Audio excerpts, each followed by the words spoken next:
May 19, 1977. Colleen Stan was 20 years old when she stepped out of her Eugene, Oregon apartment with a backpack and a plan. She was headed south to Westwood, California to celebrate a friend's birthday. No car, no bus. She hitchhiked, something she'd done many times before. She knew the risks. She turned down 2 rides that morning. Something didn't feel right. Then she saw a blue van, a young couple, a baby in the back seat. Colleen got in. 20 minutes later, the van pulled off the highway. The man said he wanted to check out some caves. The woman stepped out with the baby and walked down to a lake. And then, inside that van, something shifted. The man, Cameron Hooker, pulled a knife. He held it to Colleen's throat. He bound her arms. He placed a heavy wooden box over her head, a device he had built to block out sound, light, even air. A head box. It would be the first of many. Colleen was now completely cut off from the world, not just in location, but in orientation. She didn't know where she was, who these people were, or what was going to happen next. By the time she arrived at the Hooker residence in Red Bluff, she was no longer a traveler. She was a captive. They took her into the basement. This part of the story is not disputed. Not by Colleen, not by Janice Hooker, who would later testify, not by Cameron Hooker himself. Colleen was stripped, suspended from the ceiling by her wrists, whipped, blinded, her body marked by punishment before a single word had been exchanged. While she hung, Cameron had sex with his wife beneath her, a ritual of dominance and humiliation. It wasn't about chaos, it was structure, control, the beginning of a system. What Colleen didn't know then was that the Hookers had made a pact. Janice had agreed to allow Cameron to take another woman, a slave, in his terms, in exchange for him no longer inflicting his sadistic fantasies on her. Their arrangement had rules. No vaginal sex, no emotional attachment. That rule would soon be broken. But for now, Cameron had what he wanted. And Colleen had vanished, not just from the world, but from herself. Over the next few weeks, Cameron escalated the system. He wanted more than control over Colleen's body. He wanted possession over her identity. In January 1978, he forced her to sign a document, a slave contract, handwritten, dated. She was now, on paper, his property. It basically said he owned me body and soul, Colleen later testified. She was given a new name, Kay. She wasn't allowed to speak unless spoken to. She was to refer to him only as master. To reinforce his control, Cameron created something else, a threat so powerful it would determine nearly every choice Colleen made for the next 7 years. Cameron told Colleen about an organization called The Company. According to him, it was a powerful, violent criminal network. They monitored his home. They tracked all communications. They would torture and kill her family if she disobeyed. He said they had informants in every city. He gave her stories, names, details. Just enough to make it believable. Colleen believed it. Completely. Fear of the unknown was always with me, she said later. I was kept in the dark both physically and mentally. This wasn't paranoia. It was design. A deliberate psychological structure built to isolate, confuse, and erase. Cameron didn't just control Colleen's body. He controlled her perception of reality. None of this was visible to the outside world in 1978. No missing persons report led to her. No searches. No public awareness. Her family hadn't heard from her, but they assumed she had made a choice to disconnect. Years later, investigators would recover. The wooden headbox used to disorient her during abduction, the handwritten slave contract, restraint devices, clamps, whips, and other torture implements, a wooden confinement box that would become central to the case. But at this early stage, there was only silence. No cries for help, no witnesses. Just Colleen, vanishing into a system no one could see. Janice was present for all of it. She had been Cameron's partner since the mid-1970s.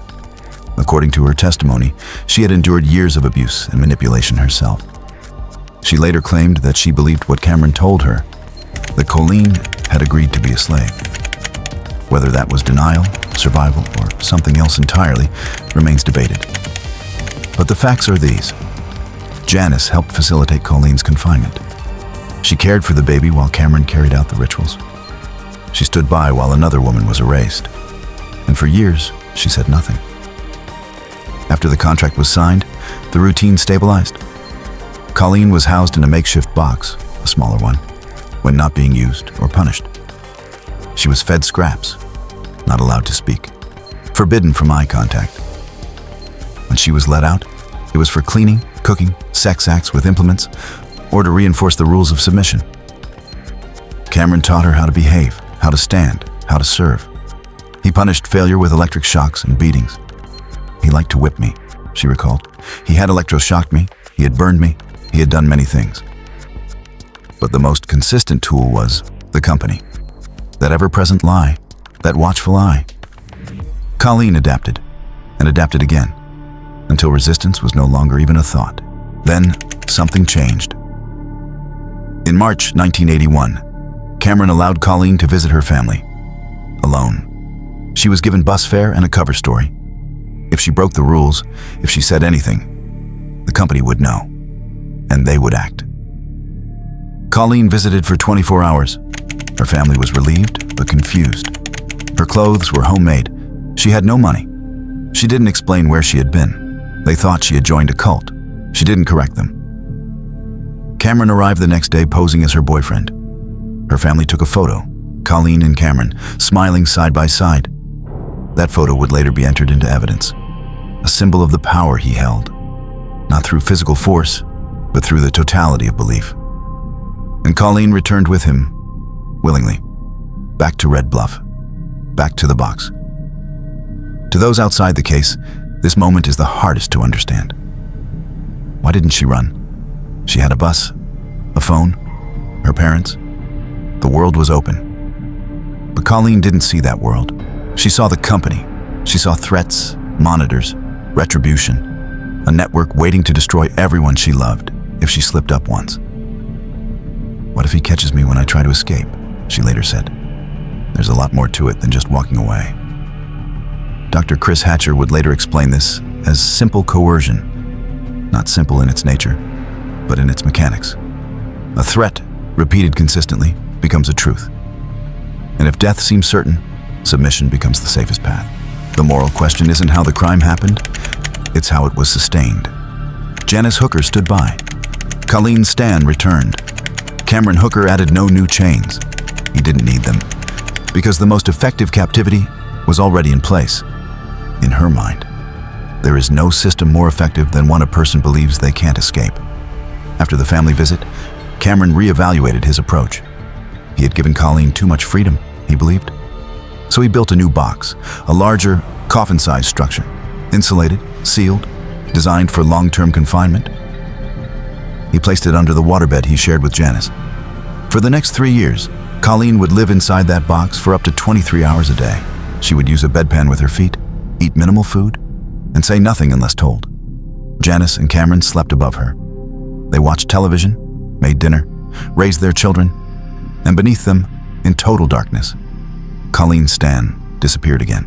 In 1981, Colleen Stan returned home. After nearly 4 years missing, she walked through her parents' front door in Eugene, Oregon. She ate dinner, slept in her old bed, reunited with family. She had no visible injuries, no signs of distress. She smiled for photos, introduced them to a man she called her boyfriend. Her parents were confused, but relieved. She was safe, or so it seemed. The next morning, she left with him and returned to captivity. For the next 3 years, Colleen would be confined in a wooden box beneath the Hooker's bed for up to 23 hours a day. She would speak only when given permission. She would eat in silence, use a bedpan with her feet, and live just inches below the life that continued above her.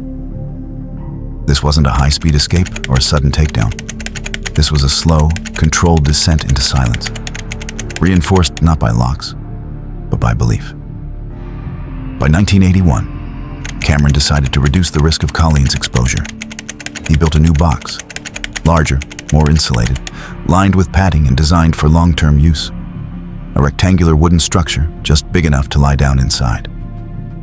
He slid it under the waterbed he shared with Janice. For the next 3 years, that's where Colleen lived, up to 23 hours a day. She was removed only to clean, to be fed, or to be punished. There was no natural light, no sound but the occasional footstep above, no ability to stand. Her body adjusted. Her will did not break, but it didn't resist either. I had to shut off my emotions, she said. I was in survival mode. The term brainwashing is often used loosely, but in Colleen's case, what occurred was closer to conditioned compliance, a slow adaptation to an artificial reality. She learned not to speak, not to move unless commanded. She internalized the threats. Her world narrowed to one rule: obey. Dr. Chris Hatcher, a forensic psychologist who later testified at trial, called it simple coercion. Not simple in effect, but simple in design. The belief that defiance means harm. The belief that survival depends on silence. This wasn't Stockholm Syndrome. This was a strategic withdrawal into obedience. In 1978, Janice Hooker gave birth to her second child on the waterbed above Colleen's box. According to testimony, the delivery happened just feet from where Colleen lay, still and silent beneath the frame. Janice knew she was there. Cameron did too. The birth went on regardless. The symbolism wasn't lost in court. One life entering the world above, while another remained hidden below, unseen, unheard. The Hookers raised their children in that home, cooked meals, watched television, laughed. And beneath the bed, Colleen remained. When the case finally broke in 1984, investigators collected key physical evidence. The wooden confinement box, found under the Hookers' waterbed of the slave contract, dated and signed multiple restraint tools, including clamps, whips, and electric shock devices, photographs taken during Colleen's captivity. No DNA or bodily fluids were recovered, but the physical objects matched Colleen's testimony with such precision that prosecutors used them to anchor the entire case. The confinement box in particular became a symbol, not just of captivity, but of duration, of how someone could be present and yet invisible. Over time, Cameron relaxed some restrictions. In 1983, Colleen was allowed to come out of the box more often. She rejoined the household, spoke to neighbors, helped care for the children. In 1984, she got a job cleaning rooms at a local motel. She jogged outside, unaccompanied, in public. And still, she didn't run, because the company hadn't gone away, not in her mind. It wasn't like I never thought about it, she later said, but I never felt safe to act on it. The world saw Colleen free to walk, to work, to speak. But what they didn't see was the belief system beneath those movements. She wasn't free. She was trained. The moral discomfort lies in that contradiction. The victim who appears voluntary, the captor who appears invisible, the silence that looks like consent, but is actually fear. And the accomplice, Janice, who witnessed it all and remained quiet. Until Cameron made one mistake. In the summer of 1984, Cameron began discussing the idea of taking a second slave. He told Janice he wanted to build a dungeon, that Colleen had become too normalized, that he needed someone new. For Janice, it was the breaking point. She went to her pastor, Reverend Frank Dabney, and told him everything. The abduction, the confinement, the lie about the company. He urged her to act. Janice approached Colleen at work in private. She told her the truth. There was no company. It was like something cracked open, Colleen later said. I didn't know what to believe. She packed a small bag, walked to the bus station, called Cameron one last time. I told him I was leaving, she said. He cried. Then she got on a bus, and she left. No police, no press, no statement, just distance and silence. August 1984. After 7 years in captivity, after being kidnapped, tortured, and confined in a wooden box beneath a bed, Colleen Stan walked out of her prison. Not with a rescue team, not with police. She left because her captor's wife, Janice Hooker, finally told her the truth. The company, the violent, secret organization that had been controlling her every move, threatening to murder her family, watching her at every turn, wasn't real. It had never been real. Cameron Hooker had invented it. A lie sustained with such consistency and cruelty that it replaced reality. And And once that illusion collapsed, Colleen got on a bus and left. She was free. But then, something few expected. She didn't call the police. Not immediately. She continued to speak to Cameron by phone. She made no public statement. She told no one, because Janice had asked her to give him a chance to reform. And for a time, Colleen did. But Janice would not stay silent for long. 3 months later, she walked into the Red Bluff Police Department and told investigators one of the most disturbing stories they had ever heard. Her husband had kidnapped a woman, had kept her in a box for years, had signed her into sexual slavery. And now, Janice was ready to testify. What followed was a legal and psychological battle that pushed the limits of how society defines consent, survival, and justice. When Janice Hooker sat down with Lieutenant Jerry Brown of the Red Bluff Police Department, she did not hold back. She confessed to helping kidnap Colleen Stan in 1977. She described her husband's long-standing obsession with sexual slavery. She admitted that Colleen had been kept in a wooden box beneath their bed for 3 years. And then she said something else. Janice claimed that 8 years earlier, in January of 1976, she and Cameron had picked up another hitchhiker in Chico, California, an 18-year-old woman named Marie Elizabeth Spanhake. According to Janice, Cameron had tortured Marie in their basement, shot her with a pellet gun, and then strangled her. They wrapped her body in blankets and buried her somewhere near Lassen Volcanic National Park. Marie's body was never found, and because Janice had helped Cameron destroy potential evidence, there would be no charges filed. But now, Janice was ready to cooperate, and the case of Colleen Stan, buried for 7 years in silence, was suddenly a matter for the courts. From the start, this was not a forensic case in the traditional sense. There was no blood spatter, no fingerprints, no DNA trail. The investigation leaned heavily on testimonial evidence and physical objects recovered from the Hooker home. The confinement box, still intact, the slave contract, dated and signed the head box, designed to block out light and sound, multiple bondage and torture devices, including whips, restraints, clamps, and electrical equipment. Colleen Stan's body bore signs of long-term damage, including spinal and shoulder injuries consistent with extended suspension and confinement. But there was no singular biological marker that could prove each assault. This meant the trial would revolve around credibility. Colleen's word, Janice's confession, Cameron's defense, and the battle to define what it means to be free. When the body is unchained, but the mind is held hostage. Because of extensive pretrial publicity in Tehama County, the trial was moved to San Mateo County. The prosecution was led by Christine McGuire, Deputy District Attorney. She framed the case in clear terms. This was not an affair, not a misunderstanding, not a consensual relationship. This was the long-term psychological domination and sexual slavery of a young woman, carried out in secret with the full complicity of the defendant's wife. This man, she said in opening statements, was obsessed with sexual slavery. This was not about love. It was about power. The defense, led by Roland Papendick, took a radically different approach. He argued that Colleen Stan had been a willing participant, that she stayed because she wanted to, that she had written love letters, smiled in photos, and even returned to captivity after visiting her family. At the core of the defense's strategy was doubt.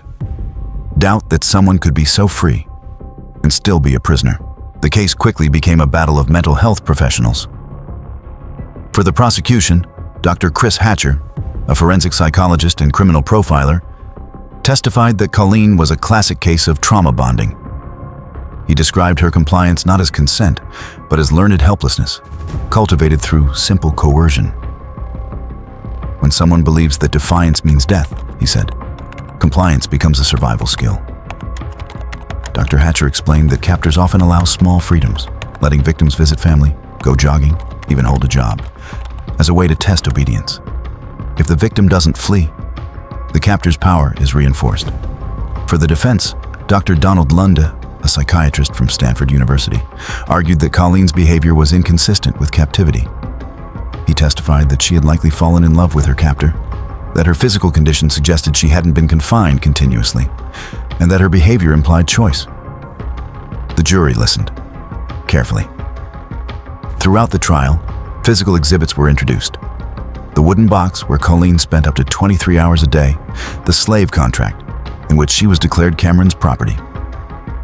The photo from her 1981 family visit, smiling with Hooker letters written by Colleen during her captivity, using the name K.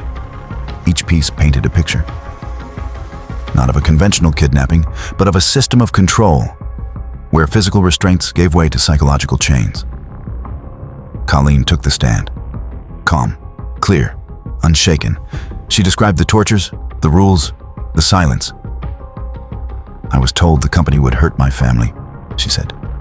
"I believed him." Janice also testified. In exchange for full immunity, she admitted everything: the kidnapping, the confinement, the silence. She cried. She said she'd been brainwashed too. Some believed her, others didn't. But under California law, her cooperation made her untouchable. The moral complexity of this case was enormous. On one side, a woman held in a box who returned to captivity after visiting her parents. On the other, a legal spouse and co-conspirator who received total immunity despite helping imprison another woman for years.